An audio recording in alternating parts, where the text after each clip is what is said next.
ایک دریا، ایک صندوق اور ایک بچہ۔ ظلم کے سائے گہرے تھے، فرعون کی حکومت اپنے عروج پر تھی۔ ہر بنی اسرائیل کا دل خوف سے کانپتا تھا، لیکن اللہ کا فیصلہ ہو چکا تھا۔ ایک ایسا بچہ پیدا ہو چکا تھا جو ظلم کے تخت کو ہلا دے گا۔ وہ تھے حضرت موسیٰ علیہ السلام۔ یہ وہ زمانہ تھا جب مصر پر فرعون کی حکومت تھی۔ وہ خود کو خدا کہتا تھا۔ بنی اسرائیل کو غلام بنا لیا گیا تھا۔ ان سے سخت مشقت لی جاتی، ان کے بیٹوں کو قتل کر دیا جاتا اور بیٹیوں کو زندہ چھوڑ دیا جاتا۔ اسی تاریک دور میں اللہ نے اپنے ایک جلیل القدر نبی کو بھیجنے کا ارادہ فرمایا۔ حضرت موسیٰ علیہ السلام کی ولادت اسی خوفناک ماحول میں ہوئی۔ اللہ نے ان کی والدہ کے دل میں ایک الہام ڈالا کہ بچے کو صندوق میں رکھو اور دریا میں ڈال دو۔ یہ حکم بظاہر ناممکن تھا، لیکن اللہ پر یقین کامل تھا۔ صندوق لہروں کے ساتھ بہتا ہوا فرعون کے محل تک پہنچ گیا۔ فرعون کی بیوی آسیہ نے جب بچے کو دیکھا تو دل نرم ہو گیا۔ اللہ نے اپنے نبی کو دشمن کے گھر میں محفوظ کر دیا۔ حضرت موسیٰ علیہ السلام محل میں پلے بڑھے، لیکن وہ جانتے تھے وہ بنی اسرائیل میں سے ہیں۔ ایک دن انہوں نے دیکھا ایک قبطی شخص ایک اسرائیلی کو مار رہا ہے۔ حضرت موسیٰ علیہ السلام نے دفاع کیا۔ قبطی کو ایک مکہ لگا اور وہ مر گیا۔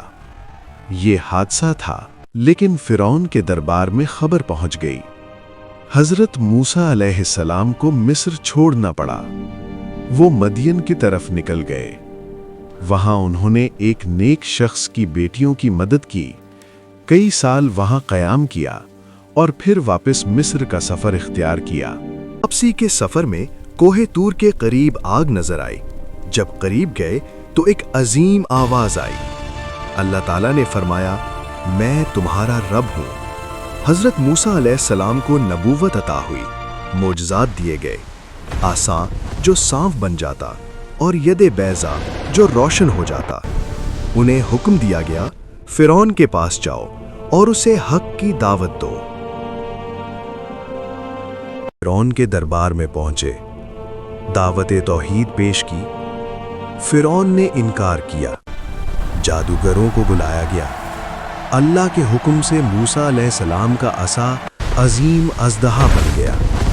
جادوگروں کا سحر ختم ہو گیا۔ جادوگر سجدے میں گر گئے۔ حق واضح ہو چکا تھا، مگر فرعون نے ضد کی۔ آخرکار بنی اسرائیل کو لے کر حضرت موسیٰ علیہ السلام مصر سے نکلے۔ سامنے سمندر تھا، پیچھے فرعون کا لشکر۔ اللہ نے حکم دیا، عصا مارو۔ سمندر پھٹ گیا، راستے بن گئے، بنی اسرائیل پار ہو گئے۔ فرعون اور اس کا لشکر غرق ہو گیا۔ یہ تھا اللہ کی قدرت کا عظیم منظر۔ جو خود کو خدا کہتا تھا وہ پانی میں بے بس ہو گیا۔ جس نے بچوں کو قتل کیا وہ خود ہلاک ہو گیا۔ اللہ نے اپنے نبی کو غالب کیا اور ظالم کو نشان عبرت بنا دیا۔ حضرت موسیٰ علیہ السلام کی زندگی ہمیں سکھاتی ہے، اللہ پر یقین سب سے بڑی طاقت ہے۔ ظلم چاہے کتنا ہی بڑا ہو، اللہ کی مدد اس سے بڑی ہے۔ صبر، توکل اور حق پر ثابت قدمی آخرکار کامیابی دیتی ہے۔ یہ قصہ صرف تاریخ نہیں، یہ ایمان کا پیغام ہے، یہ یقین کی روشنی ہے۔